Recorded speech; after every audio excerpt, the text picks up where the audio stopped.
হস্তরেখা প্রদীপ্ত চ্যানেলে আপনাকে স্বাগত জানাই। আজকে যে বিষয় নিয়ে আলোচনা করব আপনাদের সামনে, সে বিষয়টা হচ্ছে যে হঠাৎ প্রচুর অর্থের আগমন হয়।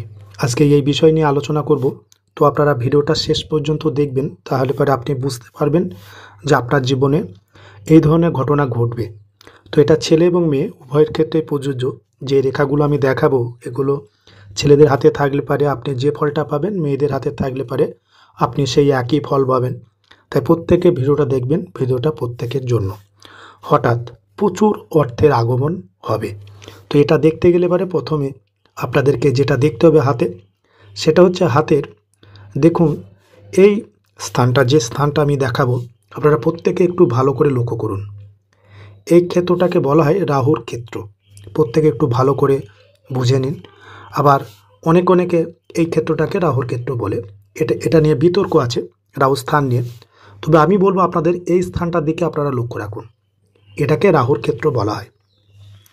তো আপনারা দেখুন, এই জ্যোতিষের দুটো মত আছে রাহুর স্থান নিয়ে। এটাকে অনেকে রাহুর ক্ষেত্র বলে, আবার এটাকেও অনেকে রাহুর ক্ষেত্র বলে। তো আপনারা এই স্থানটা দেখবেন, আমি যেটা দেখাচ্ছি। তো এই স্থানে আমি যে কিছু রেখা দেখাবো, এই যে হঠাৎ করে অর্থের আগমন, এই সমস্ত ঘটনা কিন্তু ঘটায় রাহু। তো রাহু নিয়ে অনেকে ভয় পায়, তা রাহু কিন্তু প্রচুর অর্থও দেয় হঠাৎ করে। তো সেই ধরনেরই কিছু রেখা আজকের এই ভিডিওতে আমি দেখাবো। দেখুন এই রেখাগুলো আপনার হাতে আছে কিনা।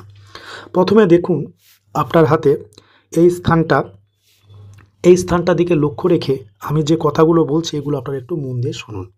দেখুন এখানে কোনো এরকমের ধরনের একটা ত্রিভুজ চিহ্ন আছে কিনা দেখুন আপনার হাতে। এটা হলো 1 নম্বর। এ কিন্তু প্রচুর অর্থ আপনাকে দেবে হঠাৎ করে এককালীন। এবার দেখুন এখানে যদি ত্রিভুজ না থাকে, যদি এরকম একটা চতুর্ভুজ চিহ্ন থাকে, তাহলেও কিন্তু আপনি প্রচুর অর্থ পাবেন। এই রাহুর ক্ষেত্রে যদি একটা চতুর্ভুজ চিহ্ন থাকে, তাহলেও কিন্তু হঠাৎ প্রচুর অর্থ আগমন ঘটে আপনার জীবনে। তাই দেখুন এখানে এরকম কোনো চিহ্ন আছে কিনা। অর্থাৎ এই যে ভাগ্যরেখা নিয়েও যদি এরকম একটা চতুর্ভুজ তৈরি হয়, তাহলেও আপনি কিন্তু প্রচুর অর্থ পাবেন। তো এই স্থানে আপনার চতুর্ভুজ চিহ্ন আছে কিনা দেখুন। এটা গেল 2 নম্বর রেখা। 3 নম্বর রেখা আপনাদেরকে আমি দেখাচ্ছি এই স্থানটাতে। সেটা হচ্ছে এখানে যদি এটা এরকম স্টার চিহ্ন তৈরি হয়, তাহলেও কিন্তু আপনি প্রচুর অর্থ পাবেন এককালীন। দেখুন আপনার হাতে এই ধরনের রেখা আছে কিনা, স্টার সাইন, এই রাহুর ক্ষেত্রে। রাহু কিন্তু আপনাকে প্রচুর অর্থ দেবে। এবং অনেকে শুনে আসেন যে ক্রস চিহ্ন রাহু মানে থাকাটা অশুভ, কিন্তু রাহুর ক্ষেত্রে ক্রস চিহ্ন থাকা শুভ। এখানে যদি ক্রস চিহ্ন থাকে, তাহলেও আপনি এককালীন অর্থ পাবেন। এমনকি এখানে যদি তিল চিহ্ন থাকে মাঝে এরকম, এটাও কিন্তু প্রচুর অর্থ দেওয়াকে ইঙ্গিত করে। তো আপনার হাতে যদি এই ধরনের রেখা থাকে বা চিহ্ন থাকে, একটা তিল চিহ্ন রাহুর ক্ষেত্রে, অন্যান্য অংশের তিল থাকা কিন্তু অশুভ, কিন্তু রাহুর ক্ষেত্রে তিল থাকলে পরে আপনাকে প্রচুর অর্থ আপনার জীবনে আসবে, আগমন ঘটে। আমি এরকম ব্যক্তিদের হাত দেখেছি যাদের রাহুর এই স্থানে তিল থাকার জন্য তারা মানে প্রচুর অর্থের আগমন তাদের হঠাৎই ঘটেছে। তাই আপনার হাতে আছে কিনা দেখুন। এরপরে আপনাদেরকে আমি যেটা বলবো সেটা হচ্ছে, যদি রাহু স্থান থেকে এই ক্ষেত্রটা দেখে, যদি এই আপনার মধ্যমা আঙুলের দিকে লক্ষ্য রাখুন। এই মধ্যমা আঙুল নিচে আমি যে স্থানটা বলছি, এটা শনির ক্ষেত্র। প্রত্যেকে বুঝে নিন, এটা শনির ক্ষেত্র, আর এটা হচ্ছে রাহুর ক্ষেত্র। এই রাহুর ক্ষেত্র থেকে যদি এরকম কোনো রেখা আপনারা দেখতে পান, ভাগ্যরেখাটা দেখুন। রাহুর ক্ষেত্র থেকে যদি ভাগ্যরেখা ওঠে, তারাও কিন্তু প্রচুর অর্থ হঠাৎই আপনার জীবনে আসবে বা আগমন ঘটে। তো দেখুন আপনার রাহুর ক্ষেত্রে যদি ভাগ্যরেখা শুরু হয়, আপনার জীবনে এই ধরনের ঘটনা ঘটবে। এরপরে আপনাদেরকে যেটা বলবো, যদি রাহুর ক্ষেত্রে এই স্থানটাতে এবার দেখুন আপনার একাধিক এরকম রেখা আছে কিন্তু দেখুন লম্বা লম্বা, এটাও কিন্তু আপনার জীবনে অর্থপ্রাপ্তিকে নির্দেশ করছে। তো আপনারা দেখুন এই ধরনের রেখা আপনার হাতে আছে কিনা এককালীন, এবং হঠাৎই হবে এটা। চলুন এবার আমি আপনাদেরকে দেখাই যে রেখাটা এটা আছে কিনা দেখুন। এটাকে জীবন রেখা বলে। প্রত্যেকে লক্ষ্য রাখুন এই রেখাটাকে কি বলে, জীবন রেখা। আমরা ইতিমধ্যে পরিচিত হয়েছি, তবু যারা জানেন না তাদের জন্য বলছি। তারপরের রেখাটাকে বলা হয় শিরোরেখা, এবং তারপরে যে রেখা তাকে বলা হয় হৃদয় রেখা।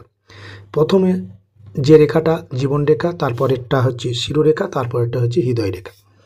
এই তিনটি রেখা দিকে আপনারা লক্ষ্য করুন। এই জীবন রেখাতে আপনারা লক্ষ্য করুন, এই রেখা থেকে যদি শনি পর্বত পর্যন্ত এরকম রেখা যায়, তারা কিন্তু হঠাৎই অর্থপ্রাপ্তি তাদের ঘটে এবং আগমন আপনার হবেই। এবার দেখুন, যদি এই রেখাটা আপনার এখান থেকে শুরু হয়, অর্থাৎ জীবন রেখা থেকে শুরু হয়ে রবি পর্বত পর্যন্ত গেল, এটা রবির ক্ষেত্র। রবি পর্বত পর্যন্ত গেলে এটা আপনার মান সম্মান যেমন বৃদ্ধি পাবে, পাশাপাশি অর্থও আপনি পাবেন। আর একটা জিনিস আপনাদেরকে দেখাই, এই জীবন রেখা থেকে যদি এই স্থানটা হচ্ছে বুধের ক্ষেত্র, আপনারা প্রত্যেকে দেখুন, জীবন রেখা থেকে যদি বুধের পর্বতের দিকে এরকম রেখা যায়, তাহলেও কিন্তু আপনি ব্যবসা বাণিজ্যে প্রচুর অর্থ লাভ করবেন, যদি এই ধরনের রেখা আপনার হাতে থাকে। তো দেখুন আপনার হাতে আজকের যে ভিডিওতে আমি যে রেখাগুলো দেখালাম, এই রেখাগুলো আপনার হাতে আছে কিনা। এবার একটা কথা বলি রেখা প্রসঙ্গে, তো আপনারা অনেকে জানেন না যে রেখাগুলো আমি দেখালাম, এই রেখাগুলো আপনার কোন হাতে থাকতে হয়, এটা অনেকে জানেন না। আপনারা জানেন ছেলেদের ডান হাত দেখতে হয় আর মেয়েদের বাঁ হাত, এটা আপনারা অনেকে জেনে আসেন। কথাটা ভুল না, ছেলেদের ডান হাত, মেয়েদের বাঁ হাত, এটা আপনারা জেনে আসেন। এইভাবেই আপনাদেরকে বলা হয় যে ছেলেদের ডান হাত দেখে ভাগ্য বিচার করতে হয় আর মেয়েদের বাঁ হাত দেখে ভাগ্য বিচার করতে হয়। এটা আপনারা জেনে এসেছেন, এটাই জানেন, এইভাবে ভাগ্য বিচার আপনারা করেন। কিন্তু বর্তমান যুগে বা আধুনিক পামিস্ট্রিতে যে কথা বলা হচ্ছে যে ছেলে হন বা মেয়ে, প্রত্যেকেই নিজের ডান হাত দেখে ভাগ্য বিচার করবেন, এতে আপনি 100% ফল পাবেন এই রেখা যদি আপনার হাতে থাকে। এবার আসে এই রেখাগুলো, আপনারা নিজেদের ডান হাত দেখবেন, হাতটাকে সোজাভাবে ধরে দেখবেন, পর্যাপ্ত আলোতে নিজের হাতটা দেখবেন, তাহলে পারে রেখাগুলো আপনারা প্রত্যেকে স্পষ্টভাবে বুঝতে পারবেন। এবার দেখুন, এই রেখাগুলো অনেক দেখালাম, এর মধ্যে দেখবে অনেক কোনো রেখাই হয়তো অনেকের হাতে নেই। আপনারা ভাববেন তাহলে কি আপনার জীবনে হঠাৎ অর্থের আগমন হবে না? আপনার জীবনে অর্থের আগমন হবে। দেখুন, যে রেখাগুলো দেখালো, এই রেখাগুলো কিন্তু পরিবর্তনশীল, যে কোনো সময় যে কোনো মুহূর্তে আপনার হাতে আসতে পারে। আপনারা শুনেছেন যে হাতের রেখা পরিবর্তন হয়, অবশ্যই হাতের রেখা পরিবর্তন হয়। তো আপনারা দেখুন আপনার হাতে এই ধরনের রেখা আছে কিনা। কেবলই এই যে দেখালাম হৃদয় রেখা, শিরোরেখা, জীবন রেখা, তারপরে যে রেখাটা দেখালাম এটা ভাগ্য রেখা, এই চারটি রেখা ছাড়া আজকের ভিডিওতে যে রেখাগুলো দেখেছি, এই রেখাগুলো পরিবর্তনশীল, যে কোনো সময় যে কোনো মুহূর্তে আপনার হাতে আসতে পারে। আশা করি আজকের এই ভিডিওটা আপনারা বুঝতে পেরেছেন। এই ধরনের যদি ভিডিও চান তো চ্যানেলটাকে অবশ্যই আপনারা সাবস্ক্রাইব করবেন। সাবস্ক্রাইব করলে চ্যানেলের নতুন ভিডিওগুলো আপনারা দেখতে পাবেন। আজ এই পর্যন্ত, আপনারা ভালো থাকবেন। নমস্কার।